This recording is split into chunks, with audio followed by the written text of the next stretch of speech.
اب اس کے توڑنے کے وقت میں وہ ایک ہی فریق جو ہے وہ سارے اختیار اس کے ہاتھ میں ہیں. 3 دفعہ اس نے طلاق طلاق طلاق کئی، معاملہ ختم ہو گیا، روتی رہو. اختیار و ارادہ سلب. یہ کیا ہوا یہ نکاح؟ اے جی نکاح جڑے نے تے عرشاں تے بدے رہندے نے نا، دنیا یہ تے ایویں کھڑاؤنا ہی ہوندا ہے. وہ عرشاں دا بدہ ہویا نکاح، وہی تقدیر سنجوگ دا لکھیا ہویا. روز ہماری بچیوں کے آنسوؤں میں یہ بات آتی ہے، سنجوگ دا لکھیا ہے میرے چولی چ پہ گیا. ادھر آنے ہی نہیں دینا کہ کس نے یہ ہمارے اختیار و ارادے کو سلب کر لیا، کس نے ہمیں مجبور کر لیا کہ ہم زبان تک بھی یہ بات نہ لائیں، کس نے اتنا جبر کیا کہ گھلا گھونٹ دیا ہمارا، یہ بھی نہ کہہ سکیں کہ ہمارا بھی کچھ حق ہے اس میں. جب عقد باندھتے وقت ہم سے پوچھا تھا تو توڑتے وقت بھی تو پوچھ لینا چاہیے. لیکن اتنے تو یہ صورت معاف رکھی. اب میں کہوں میری لگتی کسی نے نہ دیکھی کہ ٹوٹتی نو جگ ویکھدا، وہ توڑن والا جڑا وہ نانا کر کے باہر کہنا میں طلاق دے دیتی ہوئی جاگی. یہ روتی رہے. کیا ہوا؟ عرشوں پہ بندھا ہوا ہے، سنجوگ ہے، قسمت دا لکھا ہے، چولی پہ گیا، کوئی کچھ نہیں کہہ سکتا. مظلوم کی ایک داد کی دروازے یہی تھی نا کہ وہ باپ کے دروازے پہ آ جاتی، وہ دروازے پہ اندر نہیں قدمیں رکھن دیتا کہ وہ کہتا کہ بیٹی اس گھر سے جو ڈولا گیا ہے نا اب تو یہاں تمہارا جنازہ ہی آ سکے گا، کوئی جگہ نہیں. یہ خدا کے حکم کے خلاف ہے. اگر خامد مجازی خدا بن گیا. آپ دیکھتے ہیں کہ ملوکیت کا استبداد جو شریعت کی روح سے آپ نام سے آتا ہے معاذ اللہ، وہ کیا کیا گل کھلاتا ہے. آپ کے کیا چیزیں ہیں یہ، ایک ایک مسئلہ کو لینے کی ضرورت نہیں ہے. وہی بنیاد کہ وہ جسے قرآن نے بنیادی خصوصیت بتائی تھی انسان کی، اسے ہی سلب کر لیا انسان کو. حیوان کو بھی کچھ اپنا اختیار ہوتا ہی ہے، اتنا اختیار بھی تو نہ رہنے دیا. تقدیر کا مسئلہ اس میں آ گیا. اہمیت اتنی اس کو دی کہ 5 اجزائے ایمان تو خدا نے مقرر کیے. اللہ پر ایمان، اس کے رسولوں پر ایمان، کتابوں پر ایمان، ملائکہ پر ایمان، آخرت پر ایمان.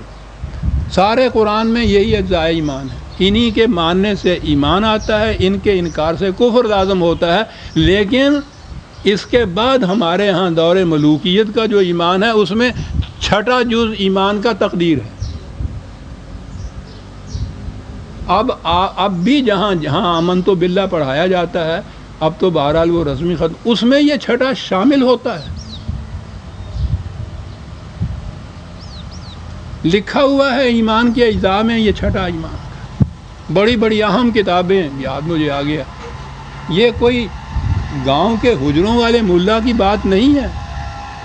سیرت النبی کی وہ 5-6 جلدیں علامہ سید سلیمان ندوی مرحوم نے جو لکھی ہیں، ان میں جہاں عقائد پہ بحث آتی ہے تو 5 عقیدے تو یہ جو ہیں قرآن کے، کوئی 100 صفحہ اس عقیدے کے متعلق ہے. یہ عقیدہ تقدیر جو ہے اس کو بھی وہ جزو ایمان قرار دیتے ہیں. یہاں تک تقدیر کو لے آئے کہ لب کشائی نہ ہو سکے کسی ظلم کے خلاف، کسی استبداد کے خلاف، کسی جبر کے خلاف. کوئی حق مانگ ہی نہ سکے.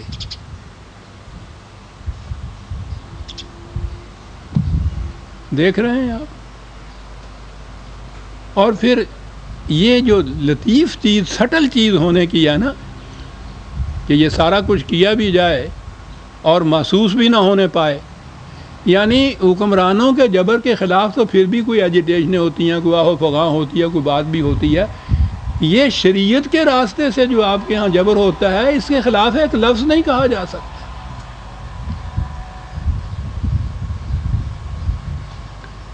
اس میں تقدیر کا حصہ آپ کے ہاں. سرمایہ داری نہیں مٹا سکتی کہ رزق خدا نے اپنے ہاتھ میں رکھا ہے. ملوکیت کے استبداد کے خلاف لب کشائی نہیں کی جا سکتی کہ خدا جسے چاہتا ہے حکومت دیتا ہے. بعد میں سے بات نکل آئے کہ بھی خدا بھی پھر معاذ اللہ عجیب ہے. فرعون کو وہ حکومت بھی دیتا ہے، موسیٰ سے کہتا ہے جاؤ چھین لے علیہ السلام. کیا باتیں میں بتاؤں اس کے متعلق. یعنی یہ چیز جو ہے ایک لفظ نہیں آپ کہہ سکتے، یہی چیزیں جو شریعت کے نام سے آپ کے ہاں آتی ہیں، یہ نہیں کہ ان حکمرانوں کی موجودگی میں ان کی حکومت کے دور میں نہیں کہہ سکتے تھے، آج بھی نہیں کہہ سکتے۔ وہ ختم ہوئے حکمران، ان کی حکومتیں ختم ہوئیں، ان کی حکومت جو ہے وہ قیامت تک چلتی ہے، اور پھر سلسلہ در سلسلہ آگے چلتی جا رہی ہے، آج بھی چلتی۔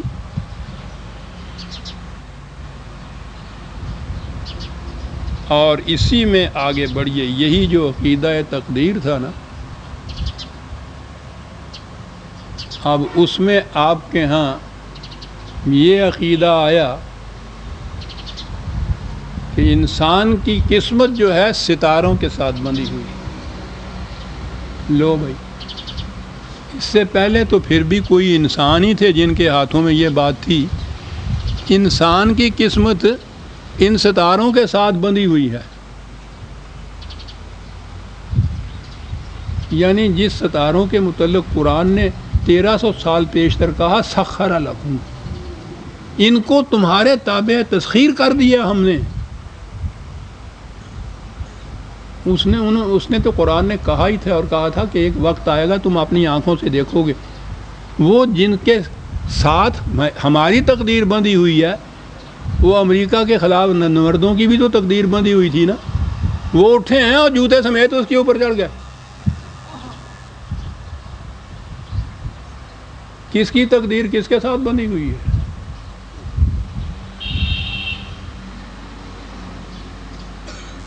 وہ ان کروں کے ساتھ اس کے بعد جو جی میں آئے کریں گے۔ اتنی توانائیاں وہ سائنٹیفک طریقے سے حاصل کی جائیں۔ قرآن نے جو کہا کہ سخر لکم ما فی السماوات ما فی الارض جمیعا منہ، اللہ اکبر، اللہ، مقام انسانیت، مقام آدم، تمام ملائکہ سجدہ ریز ہیں اس کے سامنے، فطر کی ساری قوتیں اس کے سامنے جھکی ہوئی ہیں، اور یہ تھا قرآن۔ اور انہوں نے یہ کہا کہ ہماری آپ کی انسانوں کی تقدیر ساری ستاروں کے ساتھ بندھی ہوئی ہے۔ اسے کہتے ہیں نا نجوم کا علم، انہیں کہتے ہیں نا نجومی، منجم۔ خیر سے آپ کے ہاں بھی وہ بڑے بڑے کوئی پیمفلٹ سے آیا کرتے ہیں، ہم نے ان کو دیکھا تو نہیں، ہر جگہ موجود ہوتے ہیں۔ یہ فٹ پاتھ پہ بیٹھنے والے نہیں ہیں، وہ بڑے مقام کے ہیں، ان کے آگے پیمفلٹ دیکھیے کہ شان سے وہ نکل کے چلے آتے ہیں۔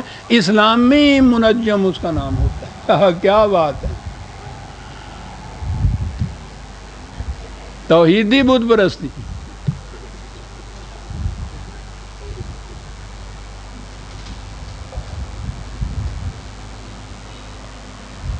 اور چونکہ بڑی عجیب چیز ہے، اقبال بھی کیا بات کیا جاتا ہے، مجلس شورا میں یہ کہا ہے اس نے تقدیر کے متعلق ابلیس سے کہ میں نے ناداروں کو سکھلایا سبق تقدیر کا۔ ناداروں کو،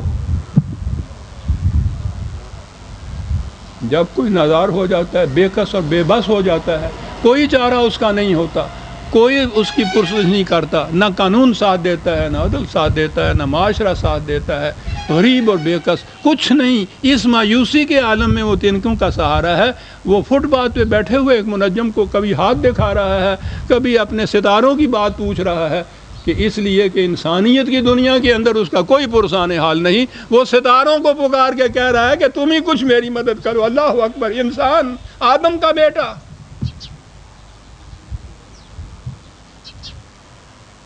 ابلیس کی، میں نے بار بار کہا ہوا عزیزان ایمان، فرصت خدا آپ کو دے تو یہ نظم ضرور پڑھتے چلے جائیے۔ ارمغان حجاز میں جو اردو کا حصہ ہے اس کے اندر کتنی بڑی بات ہے جو ایک فکرے میں وہ کہا گیا، میں نے ناداروں کو سکھلایا سبق تقدیر کا۔